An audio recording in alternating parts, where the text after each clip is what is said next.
J'ai trouvé un reçu dans la voiture de ma femme. Juste un morceau de papier d'un hôtel dont je n'avais jamais entendu parler. 2 boissons, un bourbon, un Cosmopolitan. Elle m'avait dit qu'elle était à un dîner de clients ce soir-là. Elle ne boit pas de bourbon. C'est là que j'ai su. Et ce que j'ai fait ensuite, ils ne l'ont jamais vu venir. Je m'appelle Dalton Mercer. J'ai 42 ans et je dirige une entreprise de toiture ici au Tennessee. Je l'ai fondée à partir de rien il y a 12 ans. Je l'ai transformée en quelque chose de solide. Des chantiers commerciaux, des projets résidentiels, tout ce qu'il faut. Je suis le genre de gars qui croit au travail acharné, à la loyauté et au respect de sa parole. Mon père me l'a appris. Il était couvreur aussi. Il a passé 30 ans sur des échelles avant que ses genoux ne lâchent. Il disait toujours que la réputation d'un homme est tout ce qu'il a. J'ai rencontré Marissa il y a 14 ans lors d'un barbecue d'amis communs. Elle était près du grill, riant de quelque chose, et je ne pouvais pas la quitter des yeux. Cheveux noirs, yeux brillants, et cette énergie qui vous attirait. Elle travaillait dans l'événementiel à l'époque. Toujours en train d'organiser quelque chose. Toujours en mouvement. Nous nous sommes mariés 2 ans plus tard. La vie était belle. Nous avons acheté une maison dans un quartier calme. Rien de chic, mais la nôtre. Pas d'enfants, même si nous en parlions. Marissa voulait se concentrer sur sa carrière, et je n'ai pas insisté. Puis, il y a environ 3 mois, les choses ont commencé à changer. De petites choses au début. Elle a commencé à travailler plus souvent tard. De nouveaux vêtements sont apparus dans son placard. Elle passait plus de temps sur son téléphone. Toujours en le mettant face contre terre quand j'entrais dans la pièce. Je me suis dit que c'était le stress du travail. Son entreprise était en croissance. Elle avait de plus gros clients maintenant. Je voulais la croire. C'était un samedi matin que tout a changé. Je nettoyais la voiture de Marissa dans l'allée. Elle traitait cette chose comme une unité de stockage mobile. Des tasses de café, des reçus, du maquillage éparpillé partout. J'essayais juste d'aider, vous savez? Être un bon mari. C'est là que je l'ai trouvé. Un reçu froissé sous le siège passager. Riverside Inn, il était écrit en haut, 2 boissons, un bourbon, un Cosmopolitan. Jeudi soir, 21h15. Je suis resté là, tenant ce morceau de papier, sentant quelque chose de froid s'installer dans ma poitrine. Jeudi soir, Marissa m'avait dit qu'elle était à un dîner de clients au centre-ville, un grand événement corporatif qui se prolongeait. Elle m'a envoyé un SMS vers 20h30 me disant de ne pas l'attendre. Marissa ne buvait pas de bourbon, jamais. J'ai plié le reçu soigneusement et l'ai glissé dans ma poche. Mes mains étaient stables, mais mon esprit s'emballait. Peut-être qu'il y avait une explication. Peut-être qu'elle y avait rencontré un client. Peut-être que ce n'était rien, mais je savais mieux. Je savais exactement ce que c'était. Je n'ai pas confronté Marissa ce jour-là. J'ai mis le reçu dans mon atelier, enfermé dans un tiroir où elle ne regarderait jamais. Puis je suis rentré et j'ai agi comme si rien n'avait changé. Elle était dans la cuisine en train de préparer le déjeuner, fredonnant quelque chose à la radio. Quand je suis entré, elle m'a souri. Ce même sourire pour lequel j'étais tombé amoureux toutes ces années. « Comment va la voiture ?» a demandé Marissa, sortant des assiettes du placard. « Propre maintenant, ai-je dit, en gardant ma voix stable. Tu devrais vraiment arrêter de la traiter comme une poubelle. » Elle a ri. « Je sais, je sais. Merci, mon cœur. » Elle m'a embrassé la joue. Cela m'a semblé vide. Au cours des jours suivants, j'ai commencé à faire attention, vraiment attention. Le genre d'attention que j'aurais dû porter pendant des mois. Les jeudis soirs, c'est là que j'ai remarqué le schéma. Au cours des 2 derniers mois, presque tous les jeudis, Marissa avait une réunion tardive, ou un dîner de clients, ou une urgence de travail qui la retenait jusqu'à 22h ou 23h. Elle rentrait à la maison l'air fatigué, affirmant qu'elle était épuisée de côtoyer des clients. Mais maintenant, je le voyais différemment. La façon dont elle prenait une douche immédiatement en rentrant. La façon dont elle gardait son téléphone dans son sac au lieu de le laisser sur le comptoir comme avant. Le nouveau parfum qu'elle commençait à porter. J'ai vérifié nos relevés de carte de crédit en ligne. Rien d'évident n'a sauté aux yeux au début. Marissa était maligne. Mais ensuite j'ai remarqué des dépenses dans des restaurants dont je n'avais jamais entendu parler. Des stations-service de l'autre côté de la ville, loin de notre bureau. De petits achats dans des magasins qui n'avaient aucun sens. Puis il y avait son apparence. Marissa avait toujours pris soin d'elle, mais récemment c'était différent. De nouvelles robes pendaient dans son placard. Elle avait commencé à se faire coiffer toutes les 3 semaines au lieu de tous les 2 mois. Ses ongles étaient toujours parfaits maintenant. Je me suis dit que j'étais paranoïaque. Peut-être qu'elle voulait juste être belle pour le travail. Peut-être qu'elle essayait d'impressionner de nouveaux clients, mais je savais mieux. Mardi soir, j'étais dans le garage en train de travailler sur une estimation quand mon jeune frère Bryce est passé. Il travaillait pour moi, dirigeant l'une de mes équipes de toiture. Bon gamin, fiable, mais il avait toujours eu un faible pour Marissa. Edal, a dit Bryce, entrant avec un pack de 6. Je me suis dit que tu aurais besoin d'une bière. J'en ai pris une et me suis appuyé contre mon établi. Bryce a regardé autour de lui, puis m'a regardé. Tout va bien, a-t-il demandé. Tu as l'air bizarre ces derniers temps. J'ai failli lui dire. J'ai failli lui montrer le reçu et lui demander ce qu'il en pensait, mais quelque chose m'a arrêté. Juste le stress du travail, ai-je dit à la place. Un gros projet commercial arrive. Bryce a hoché la tête, mais ses yeux se sont attardés sur moi comme s'il ne me croyait pas tout à fait. Marissa est là, a-t-il demandé. Elle travaille encore tard, ai-je dit, se racle la gorge en observant sa réaction. Il a détourné le regard rapidement. Trop rapidement. Elle fait ça beaucoup ces derniers temps, n'est-ce pas, a dit Bryce, sa voix prudente. J'ai posé ma bière. Qu'est-ce que tu veux dire? Rien, mec, a dit Bryce, secouant la tête. Juste une observation. Mais la façon dont il l'a dit a serré mon estomac. Bryce savait-il quelque chose? Avait-il vu quelque chose? Je n'ai pas insisté. Pas alors. Mais je l'ai rangé dans mon esprit avec tout le reste. Cette nuit-là, Marissa est rentrée à 22h30. Elle m'a embrassé en guise de bonjour, m'a raconté sa journée épuisante, puis est montée se doucher.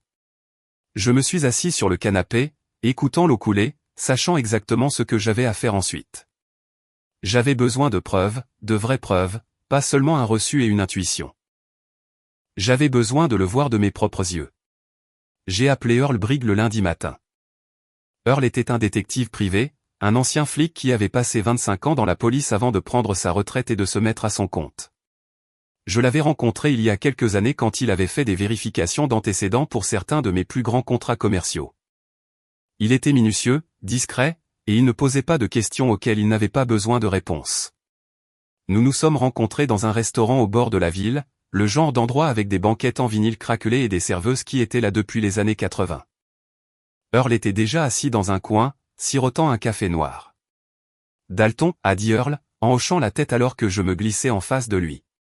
Il avait 55 ans, bâti comme un bulldog, avec des cheveux gris coupés courts, et des yeux qui ne manquaient rien.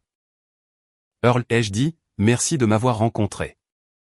Tu avais l'air sérieux au téléphone, a dit Earl, en se penchant en arrière. Qu'est-ce qui se passe? J'ai sorti le reçu et l'ai posé sur la table entre nous. Earl l'a ramassé, l'a étudié un instant, puis m'a regardé. Votre femme, a-t-il demandé. Oui, ai-je dit, jeudi soir. Elle m'a dit qu'elle était à un dîner de clients au centre-ville. Earl a posé le reçu. Riverside est à 40 minutes du centre-ville. Je sais. Vous voulez la suivre, a demandé Earl. Je veux savoir la vérité, ai-je dit. Si elle me trompe, j'ai besoin de preuves. Des photos, des horodatage, tout. Earl a hoché la tête lentement. Ça ne va pas être bon marché, Dalton. Et une fois que vous savez, vous ne pouvez pas ne pas savoir. Je comprends, ai-je dit. Combien? 2000 d'avance, plus les dépenses, a dit Earl. Je la suivrai, je documenterai tout, je vous ferai un rapport complet.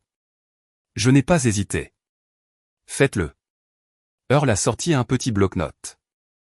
J'aurai besoin d'informations. Son emploi du temps, la description du véhicule, les itinéraires habituels. Je lui ai tout donné. Les heures de travail de Marissa, la marque et le modèle de sa voiture, les nuits où elle restait généralement tard. Earl a pris des notes, a posé quelques questions de clarification, puis a rangé le bloc-notes. Je commencerai jeudi, a dit Earl, cela semble être son schéma. Oui, ai-je dit. Earl a fini son café et s'est levé. Dalton, une dernière chose. Si elle vous trompe, qu'avez-vous l'intention de faire? Je l'ai regardé droit dans les yeux. Tout ce qu'il faut pour me protéger. Earl a hoché la tête. Bien. Trop de gars pour qui je travaille s'effondrent quand ils obtiennent la preuve. Ils pleurent, ils supplient, ils laissent leurs femmes leur marcher dessus. Vous ne me semblez pas de ce type. Je ne le suis pas, ai-je dit, et je le pensais. Le jeudi arriva. Je suis allé travailler comme d'habitude, j'ai dirigé mes équipes, géré les estimations, vérifié les chantiers. Mais mon esprit était ailleurs. Je savais qu'Earl était là-bas, observant, attendant. Marissa m'a envoyé un SMS à 18h30 ce soir-là. Grosse réunion client ce soir. Je vais finir tard. Ne m'attends pas. J'ai fixé le texte un long moment, puis j'ai répondu, pas de problème. Bonne chance pour la réunion. Elle a répondu par un emoji cœur. Je me suis assis dans mon camion sur le parking du chantier, mon téléphone à la main, cet emoji cœur brûlant dans mon cerveau. Vers 21h30, mon téléphone a vibré. Un SMS d'Earl. Elle est au Riverside Inn. Une Audi noire s'est arrêtée il y a 10 minutes. Homme, début de la quarantaine, grand. Ils sont entrés ensemble. Chambre 118. Mes mains se sont serrées autour du téléphone. Un autre SMS est arrivé. Je prends des photos maintenant. Nous aurons tout documenté. Je n'ai pas répondu. Je suis resté assis là, moteur coupé, fixant le pare-brise. Une partie de moi voulait y aller tout de suite, défoncer la porte, les confronter tous les deux. Mais ce n'était pas le plan. Pas encore. J'avais besoin de tout documenter. J'avais besoin de levier. À 23h15, Earl a envoyé un autre SMS. Le sujet part maintenant. L'homme est parti il y a 20 minutes. Elle rentre chez elle. Rapport complet demain. Je suis rentré chez moi, je me suis garé dans le garage et je suis entré. Je me suis versé un bourbon et je me suis assis dans le salon sombre en attendant. Marissa est entrée à 23h40. Elle avait l'air fatiguée, ses cheveux légèrement ébouriffés. Elle a souri quand elle m'a vu. Et, mon amour, a dit Marissa, tu m'as attendu? Je n'arrivais pas à dormir, ai-je dit, en buvant une gorgée de bourbon. Comment s'est passée la réunion? Épuisant, a-t-elle dit, en laissant tomber son sac sur le comptoir. Mais productif. Je pense que nous avons décroché le compte. C'est super, ai-je dit, ma voix égale. Elle s'est approchée et m'a embrassé le front. Je vais prendre une douche et m'écrouler. Longue journée. Je l'ai regardé monter, j'ai entendu la porte de la salle de bain se fermer, j'ai entendu l'eau commencer à couler. J'ai fini mon bourbon d'un seul coup. Demain, je verrai les photos. Demain, je saurai tout. Et ensuite, je déciderai exactement comment la détruire. Vendredi matin, Earl m'a appelé à 7h. J'étais déjà au bureau, en train de réviser les fiches de paie, essayant de garder l'esprit occupé. Dalton, c'est Earl, a-t-il dit. J'ai tout. Vous voulez qu'on se voie? Où, ai-je demandé. Au même endroit qu'avant. Dans 1 heure. J'ai conduit jusqu'au restaurant, mes mains stables sur le volant. Pas de tremblement, pas de panique, juste une concentration froide. Earl m'attendait dans le même coin, une chemise en carton posée sur la table devant lui. Je me suis glissé en face de lui et il a poussé la chemise vers moi. Tout est là-dedans, a dit Earl calmement. Photo, horodatage, plaque d'immatriculation de l'autre véhicule, tout ce que vous avez demandé. J'ai ouvert la chemise. La première photo m'a frappé comme un coup de poing à l'estomac. Marissa debout devant la chambre 118 du Riverside Inn, souriant à un homme que je n'avais jamais vu auparavant. Grand, bien habillé, confiant. La photo suivante les montrait entrant dans la chambre ensemble, sa main sur le bas de son dos. J'ai feuilleté d'autres images. Les horodatages montraient qu'ils étaient restés à l'intérieur pendant 2 heures. Puis des photos de lui sortant le premier, ajustant sa cravate. Puis Marissa 20 minutes plus tard, vérifiant son téléphone alors qu'elle marchait vers sa voiture. J'ai vérifié les plaques, a dit Earl. La voiture appartient à Drake Tillman. Ça vous dit quelque chose? Le nom m'a frappé comme de l'eau glacée. Oui, ai-je dit lentement. C'est mon associé. L'expression d'Earl n'a pas changé, mais j'ai vu quelque chose scintiller dans ses yeux. Votre associé? Nous avons fondé l'entreprise de toiture ensemble il y a 5 ans, ai-je dit, ma voix plate. Partage à 50-50e. Il gère les contrats commerciaux. Je gère les projets résidentiels et les opérations. Jésus, a murmuré Earl. J'ai refermé le dossier, ma mâchoire serrée. Drake, de toutes les personnes, Drake. Le gars en qui j'avais confiance pour la moitié de mon entreprise. Le gars que j'avais invité chez moi pour des barbecues. Le gars qui s'était assis à ma table et m'avait serré la main. Il y a plus, a dit Earl. J'ai fait quelques recherches sur son passé. Drake Tillman est marié. Le nom de sa femme est Nicole. Ils ont 2 enfants, 8 et 10 ans. Je l'ai regardé. Il est marié? Oui, a dit Earl. Il vit à environ 30 miles au nord d'ici. Belle maison, clôture blanche, tout le tralala. Donc Drake détruisait 2 familles, pas seulement la mienne. J'ai besoin de copies de tout, ai-je dit. Numérique et physique. Earl a hoché la tête. C'est déjà fait. La clé USB est dans le dossier et j'ai envoyé les fichiers cryptés à l'adresse que vous m'avez donnée. J'ai sorti mon carnet de chèques et lui ai fait un chèque pour le montant total, plus 1000 de plus. C'est plus que ce que nous avions convenu, a dit Earl. Vous avez fait du bon travail, ai-je dit en me levant. J'apprécie.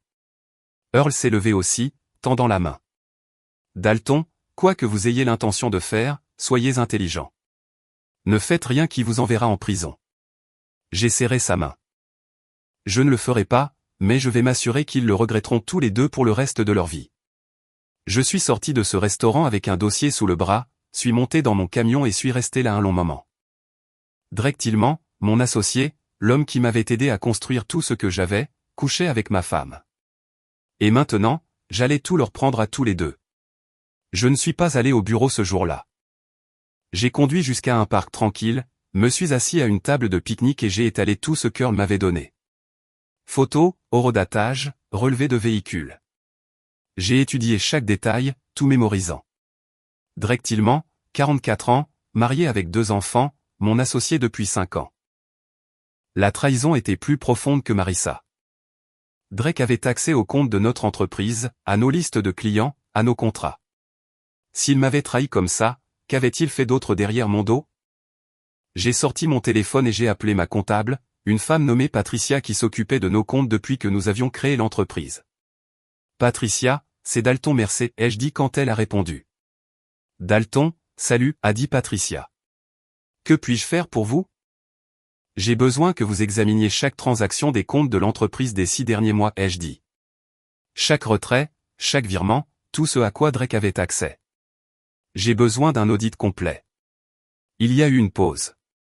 Y a-t-il un problème? Je ne sais pas encore, ai-je dit. C'est ce que j'essaie de découvrir. Pouvez-vous avoir ça prêt pour lundi? Je ferai de mon mieux, a dit Patricia. Dois-je en informer Drake? Non, ai-je dit fermement. Ne dites rien à Drake. Cela reste entre vous et moi. Compris, a dit Patricia. J'ai raccroché et j'ai fait mon appel suivant. Fletcher Quinn, un avocat spécialisé dans le divorce dont j'avais entendu parler par un ami entrepreneur qui avait traversé une séparation difficile. Fletcher avait la réputation d'être agressif et minutieux. Bureau de Fletcher Quinn, a répondu une réceptionniste. J'ai besoin de prendre rendez-vous pour une consultation avec Monsieur Quinn, ai-je dit. C'est urgent. Puis-je avoir votre nom? Dalton Mercé.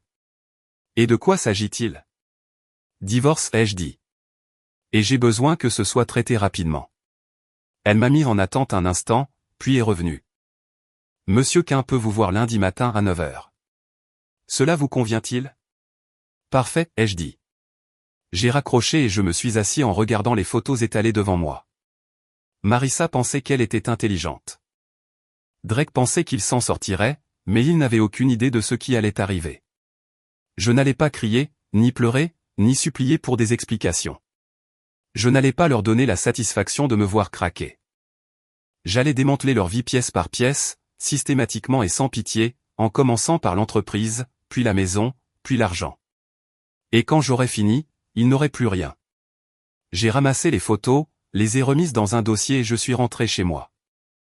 Marissa était dans la cuisine quand je suis entré, préparant le dîner comme si c'était juste un autre vendredi soir. « Et, mon amour » a-t-elle dit joyeusement. « Comment s'est passée ta journée ?»« Productive » ai-je dit en posant mes clés. « Très productive. » Elle m'a souri, complètement inconsciente. « Parfait. » Lundi matin, j'ai rencontré Fletcher Quinn à son bureau au centre-ville. C'était un endroit élégant, tout en verre et en bois sombre, le genre de bureau qui vous disait que le gars savait ce qu'il faisait. Fletcher avait 47 ans, était impeccablement vêtu, avec une présence qui remplissait la pièce. Il a désigné une chaise en cuir en face de son bureau. « Monsieur Mercer » a dit Fletcher en me serrant la main. « Dites-moi ce à quoi nous avons affaire. » J'ai tout exposé. Le reçu, les photos de surveillance, Drake étant mon associé, tout le désordre. Fletcher a écouté sans m'interrompre, prenant occasionnellement des notes sur un bloc-notes légal. Quand j'ai fini, il s'est penché en arrière dans sa chaise. « Avez-vous un contrat de mariage ?»« Oui » ai-je dit. « Nous en avons signé un avant de nous marier. La maison était à moi avant le mariage. L'entreprise était à moi avant le mariage. Tout est protégé. » Fletcher a souri légèrement. Cela facilite les choses. Avec l'infidélité documentée et un contrat de mariage en place, nous pouvons agir rapidement. Elle recevra des biens minimaux, peut-être juste ses affaires personnelles et ce qu'elle a apporté au mariage. Qu'en est-il de l'entreprise, ai-je demandé. Puisqu'elle a été établie avant le mariage et qu'il y a un contrat de mariage, elle n'y a aucun droit, a dit Fletcher. Cependant, nous devons aborder le cas de Drake Tillman. C'est votre associé. Partage à 50-50e, ai-je dit. Nous avons formé la LLC ensemble il y a 5 ans. Fletcher a tapoté son stylo sur le bureau. Cela complique les choses, mais c'est gérable. Nous devrons examiner votre accord de partenariat. S'il y a une clause de moralité ou une clause sur la conduite préjudiciable à l'entreprise, nous pouvons l'utiliser. Je veux qu'il parte, ai-je dit. Complètement. Nous y travaillerons, a dit Fletcher. Maintenant, parlons du calendrier. Je recommande de déposer immédiatement. Nous gèlerons les comptes conjoints, sécuriserons les actifs et lui servirons les papiers avant qu'elle n'ait le temps de réagir. Dans combien de temps pouvons-nous agir, ai-je demandé. Les papiers peuvent être déposés d'ici mercredi, a dit Fletcher. Elle sera servie au plus tard vendredi. J'ai hoché la tête. Faites-le. Alors que je quittais son bureau, mon téléphone a sonné. C'était Avery, la sœur cadette de Marissa. C'était inhabituel. Avery et moi nous entendions bien, mais elle m'appelait rarement directement. Dalton, a dit Avery quand j'ai répondu. Sa voix semblait tendue. Il faut qu'on parle. Tu peux me retrouver quelque part? Quand, ai-je demandé. Maintenant, a-t-elle dit. C'est important. Nous nous sommes rencontrés dans un parc près de son appartement.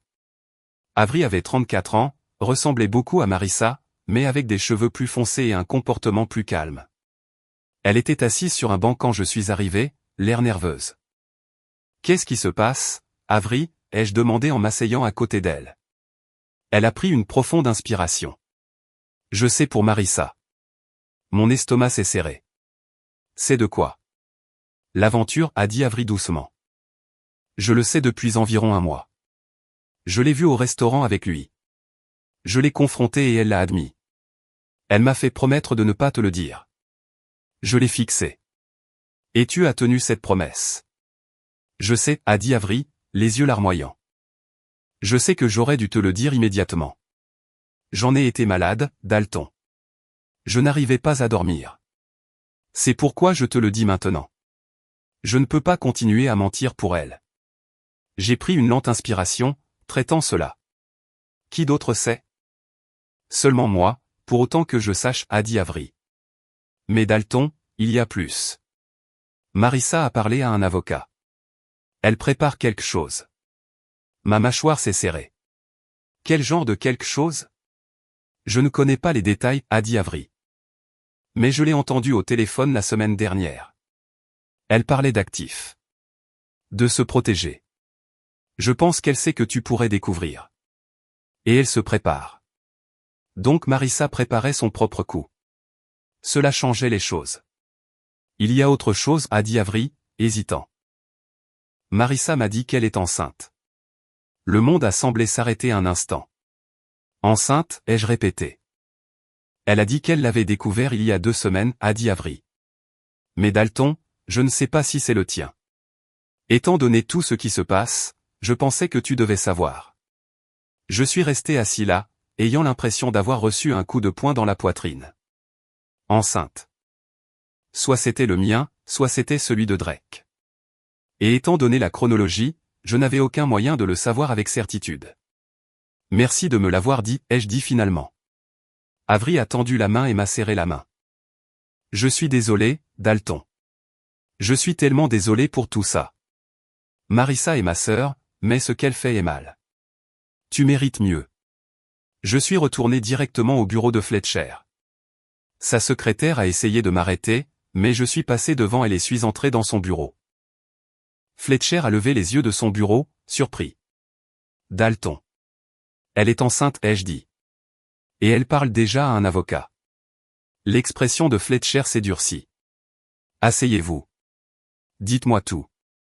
Patricia, ma comptable, m'a appelé mardi après-midi. J'étais sur un chantier, inspectant l'installation d'un toit commercial, quand mon téléphone a vibré. Dalton, il faut qu'on parle, a dit Patricia, la voix tendue. J'ai trouvé quelque chose. J'arrive, ai-je dit. 20 minutes plus tard, j'étais assis dans son bureau, la regardant afficher des feuilles de calcul sur son ordinateur. J'ai examiné chaque transaction comme vous l'avez demandé, a dit Patricia, et j'ai trouvé des écarts. De l'argent a été transféré du compte de l'entreprise vers un compte séparé dont je n'avais pas connaissance. Combien, ai-je demandé. Au cours des 6 derniers mois, environ 150 000 $, a dit Patricia. Mes mains se sont serrées en poing. Drake. Les virements ont été autorisés par lui, a dit Patricia. Le compte est sous un nom de LLC que je n'ai jamais vu auparavant. Tillman Consulting Service. Donc, Drake me volait, à notre entreprise, tout en couchant avec ma femme. Pouvons-nous le prouver, ai-je demandé. Absolument, a dit Patricia. J'ai documenté chaque transaction. C'est un détournement de fonds, Dalton. Vous pourriez porter plainte. Je me suis assis, mon esprit en pleine course. Drake ne m'avait pas seulement trahi personnellement. Il avait volé l'entreprise que nous avions construite ensemble. Envoyez tout à Fletcher qu'un, ai-je dit. Mon avocat. Il doit voir ça immédiatement. C'est déjà fait, a dit Patricia. Je l'ai envoyé il y a 1 heure. J'ai appelé Fletcher depuis mon camion. Je viens de voir le rapport de Patricia, a dit Fletcher quand il a répondu. Cela change tout. Drake Tillman n'est pas seulement le partenaire d'aventure de votre femme. Il a commis un crime. Quelles sont mes options, ai-je demandé. Nous pouvons déposer des accusations criminelles pour détournement de fonds, a dit Fletcher, ou nous pouvons l'utiliser comme levier pour le forcer à quitter complètement l'entreprise. Signer sa part, partir sans rien, ou faire face à des poursuites judiciaires. Je veux qu'il parte, ai-je dit, et je veux que notre argent nous soit rendu. Considérez que c'est fait, a dit Fletcher. Je ferai rédiger les papiers d'ici demain. Mais, Dalton, nous devons agir vite. Si Drake soupçonne quoi que ce soit, il pourrait essayer de déplacer plus d'argent ou de détruire des preuves. Ce soir-là, Marissa est rentrée à son heure habituelle. Elle agissait normalement, même joyeuse. Elle m'a embrassé en guise de bonjour et a commencé à parler de sa journée comme si de rien n'était. Comment s'est passé le travail, a demandé Marissa, en se versant un verre de vin. Occupé, ai-je dit, en la regardant attentivement. Et toi? Épuisant, a-t-elle dit, mais bien. Nous avons décroché un gros client aujourd'hui. Elle mentait si facilement, comme si c'était une seconde nature. Marissa, ai-je dit lentement, y a-t-il quelque chose que tu veux me dire? Elle m'a regardé, son expression curieuse. Comme quoi? Je ne sais pas, ai-je dit, quelque chose d'important. Elle a ri. Dalton, tu es bizarre. Tu vas bien? J'ai failli tout lui dire à ce moment-là, failli tout exposer. Les photos, la surveillance, Drake, l'argent. Mais je me suis retenu. Je vais bien, ai-je dit, juste fatigué. Elle est venue et m'a serré dans ses bras. Tu travailles trop dur, mon amour. Tu as besoin de te détendre davantage. Je suis resté là, ses bras autour de moi, ne ressentant absolument rien. Oui, ai-je dit, peut-être que tu as raison. Elle s'est reculée et m'a souri. Je vais prendre un bain. Longue journée. Alors qu'elle montait, j'ai sorti mon téléphone et j'ai regardé l'une des photos qu'Earl avait prises. Marissa et Drake entrant ensemble dans cette chambre de motel. Mercredi, les papiers de divorce seraient déposés. Vendredi, elle serait servie. Et ensuite, tout son monde s'effondrerait. Le jeudi soir arriva. Je connaissais maintenant le schéma de Marissa. Chaque jeudi, comme une horloge. Earl l'avait confirmé une fois de plus tôt cette semaine. Chambre 118 au Riverside Inn. 7h45 à chaque fois. J'avais les papiers de divorce dans mon camion, signés et prêts. Fletcher les avait déposés mercredi matin. Tout était en marche. Compte conjoint gelé, protection commerciale en place, accusation criminelle préparée contre Drake. À 7h15, Marissa descendit vêtue d'une nouvelle robe que je n'avais jamais vue. Elle prit son sac et m'embrassa sur la joue. Dîner client, dit Marissa, je risque d'être en retard. Conduis prudemment, dis-je, sans lever les yeux de mon téléphone. Elle partit. J'attendis 10 minutes, puis montai dans mon camion et me dirigeai vers le Riverside Inn. Je me garai à 3 places de la voiture de Marissa. L'Audi noir de Drake était déjà là. Je restai dans mon camion à observer la porte de la chambre 118, attendant. Je n'étais pas nerveux. Je n'étais plus en colère. J'étais juste prêt à en finir.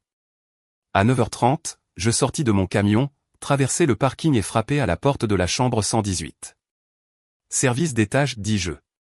La porte s'ouvrit. Drake se tenait là, chemise déboutonnée, l'air confus. Puis il me vit. Son visage devint blanc. Dalton, dit Drake, sa voix craquant. Qu'est-ce que tu... Je le dépassai et entrai dans la chambre. Marissa était assise sur le lit, enveloppée dans un drap, les yeux écarquillés de choc. Dalton, balbutia Marissa, utilisant mon deuxième prénom comme elle le faisait toujours quand elle avait peur. Qu'est-ce que tu fais ici? Je sortis les papiers de divorce de ma veste et les jetai sur le lit à côté d'elle. Tu as été servi, dis-je, ma voix calme et stable. Lis-les. Marissa saisit les papiers d'une main tremblante. Ses yeux parcoururent les pages et je la regardai prendre conscience de la réalité. Divorce, motif d'adultère, contrat de mariage appliqué, 0 droit à la maison, 0 droit à l'entreprise. Dalton, non, dit Marissa, sa voix se brisant. S'il te plaît, nous pouvons en parler. Il n'y a rien à dire, dis-je. Je me tournai vers Drake qui se tenait toujours près de la porte, l'air de vouloir vomir. Toi aussi, tu as fini, Drake. Des accusations criminelles pour détournement de fonds seront déposées demain. 150 000 $ volés à notre entreprise. Tu signes la moitié de l'entreprise et tu rends chaque centime, ou tu vas en prison. C'est ton choix. Le visage de Drake se vida de sa couleur. Je peux expliquer. Épargne-moi, dis-je. Ta femme, Nicole, recevra des copies de ces photos demain, au fait. Je suis sûr qu'elle sera intéressée de savoir où tu as passé tes jeudis soirs. Tu ne peux pas faire ça, dit Drake, sa voix désespérée. Je l'ai déjà fait, dis-je. Je regardais Marissa. Tout est gelé. Compte bancaire, carte de crédit, tout. La maison est en vente. Ta voiture a été saisie cet après-midi pendant que tu étais au travail. Au moment où tu quitteras ce motel, tu n'auras plus rien. Marissa commença à pleurer. Dalton, s'il te plaît. Je suis enceinte. Nous allons avoir un bébé. Je la regardais froidement. Peut-être, ou peut-être que c'est le sien. De toute façon, tu aurais dû y penser avant de détruire notre mariage. Nous ferons un test de paternité après la naissance du bébé. Si c'est le mien, je soutiendrai l'enfant, mais toi et moi, c'est fini. Elle tendit la main vers moi, mais je reculai. Ne fais pas ça, dis-je. Tu as fait ton choix. Maintenant, vis avec. Je sortis de cette chambre, les laissant tous les deux assis au milieu des décombres qu'ils avaient créés. En traversant le parking, je vis la voiture de Marissa là où elle l'avait garée. Je sortis mon téléphone et envoyai un SMS à la compagnie de remorquage que j'avais arrangé plus tôt. Dans 20 minutes, sa voiture serait partie. Elle sortirait de ce motel pour ne rien trouver. Puis elle rentrerait chez elle pour trouver les serrures changées, la maison vide, et toute sa vie démantelée. Je montai dans mon camion et partis sans regarder en arrière. 3 semaines plus tard, j'étais assis dans mon bureau quand Fletcher a appelé. C'est fait, a dit Fletcher. Drake a tout signé. Il vous a transféré sa moitié de l'entreprise, a rendu les $150 000 et a accepté de rester loin de vous et de l'entreprise définitivement. Aucune accusation criminelle n'a été portée. Bien, ai-je dit. L'avocat de Marissa a essayé de contester le contrat de mariage, a poursuivi Fletcher, mais il est inattaquable. Elle ne recevra que ses effets personnels et rien d'autre. Le divorce sera prononcé dans 60 jours. Qu'en est-il de la grossesse, ai-je demandé. Elle a accepté un test de paternité après la naissance, a dit Fletcher. Si l'enfant est le vôtre, vous aurez la garde complète et elle aura des droits de visite supervisés. Si ce n'est pas le vôtre, vous n'avez aucune obligation. J'ai raccroché et je me suis penché en arrière sur ma chaise. Mon frère Bryce a frappé à l'encadrement de ma porte. Edal, tu as une minute? Bien sûr, ai-je dit. Quoi de neuf? Bryce s'est assis en face de moi, l'air mal à l'aise. Je dois te dire quelque chose à propos de Marissa. Je savais déjà ce qu'il allait dire. Je l'avais vu dans ses yeux pendant des mois. Tu étais intéressé par elle, ai-je dit. Bryce a baissé les yeux. Oui, je suis désolé mec. Je n'ai jamais agi. Je ne lui ai jamais rien dit. Mais j'aurais dû te dire que j'avais des sentiments. J'aurais dû garder mes distances. Tu aurais dû, ai-je dit. Mais tu ne m'as pas trahi, Bryce. C'est elle qui l'a fait. C'est Drake qui l'a fait. Tu as gardé tes distances et c'est ce qui compte. Bryce a hoché la tête, un soulagement traversant son visage. Alors, on est bien. On est bien, ai-je dit. Mais si tu développes un jour des sentiments pour quelqu'un avec qui je suis à nouveau, tu me le dis. Compris. Compris, a dit Bryce. 1 mois plus tard, la mère de Marissa, Francine, est apparue dans mon bureau sans rendez-vous. J'étais en train d'examiner des contrats quand ma secrétaire m'a appelé. Monsieur Mercey, il y a une Francine Holloway ici pour vous voir, a-t-elle dit. Elle n'a pas de rendez-vous. J'ai soupiré. Faites-la entrer. Francine a fait irruption dans mon bureau, le visage rouge de colère. Elle avait 63 ans, grande et imposante, avec les mêmes traits que Marissa mais durcis par les années. Comment avez-vous pu faire ça à ma fille, a exigé Francine, sans même s'asseoir. La jeter dehors, tout lui prendre, l'humilier publiquement. Quel genre d'homme êtes-vous? Je me suis levé lentement, la regardant droit dans les yeux. Le genre d'homme qui ne tolère pas la trahison, ai-je dit, ma voix calme mais ferme. Votre fille m'a trompé pendant des mois. Elle a volé ma confiance, m'a menti en face et a détruit notre mariage. Je ne lui ai pas fait ça. Elle s'est fait ça à elle-même. Elle a fait une erreur, a dit Francine. Tout le monde fait des erreurs. Une erreur, c'est oublier d'acheter du lait, ai-je dit. Ce que Marissa a fait était calculé, délibéré et continu. Elle a planifié chaque mensonge, chaque réunion secrète. Ce n'est pas une erreur. C'est un choix. Francine a ouvert la bouche pour argumenter, mais j'ai continué. Et avant de me blâmer d'être un mauvais mari, ai-je dit, demandez-vous ceci, ai-je déjà trompé? Ai-je déjà menti? Ai-je déjà volé? Non. J'ai travaillé dur. J'ai pourvu à nos besoins, et j'ai été fidèle. Alors, si vous voulez être en colère contre quelqu'un, soyez en colère contre votre fille d'avoir gâché une bonne chose. Francine m'a regardé, sa bouche s'agitant, mais aucun mot ne sortait. Maintenant, sortez de mon bureau, ai-je dit, et ne revenez pas. Elle est partie sans un mot de plus. 4 mois plus tard, le divorce a été prononcé. Le test de paternité est revenu. Le bébé était celui de Drake, pas le mien. Marissa vivait dans un petit appartement de l'autre côté de la ville, travaillant un emploi qui payait la moitié de ce qu'elle gagnait auparavant. La femme de Drake avait aussi divorcé de lui, prenant les enfants et la plupart de ses biens. Il avait déménagé dans un autre état. Quant à moi, j'ai acheté une nouvelle maison, plus petite que l'ancienne, mais c'était la mienne. L'entreprise prospérait sans l'ingérence de Drake. J'ai promu l'un de mes chefs d'équipe senior au rang d'associé, quelqu'un en qui j'avais réellement confiance. Avery est passé un après-midi pour prendre de mes nouvelles. Nous étions restés en contact après que tout se soit effondré. Comment vas-tu, a demandé Avery. Mieux, ai-je dit honnêtement. Ça a fait mal, mais je suis passé à autre chose maintenant. Pour ce que ça vaut, a dit Avery, tu as géré cela mieux que la plupart des hommes. Tu ne t'es pas effondré. Tu es resté fort. J'ai dû, ai-je dit. M'effondrer n'aurait rien changé. Cela m'aurait juste rendu plus faible. La vie a continué. J'ai appris à faire confiance à nouveau, lentement. J'ai appris que tout le monde ne me trahirait pas comme Marissa et Drake l'avaient fait. Et j'ai appris que parfois, la chose la plus forte que vous puissiez faire est de vous éloigner de quelqu'un qui ne vous mérite pas.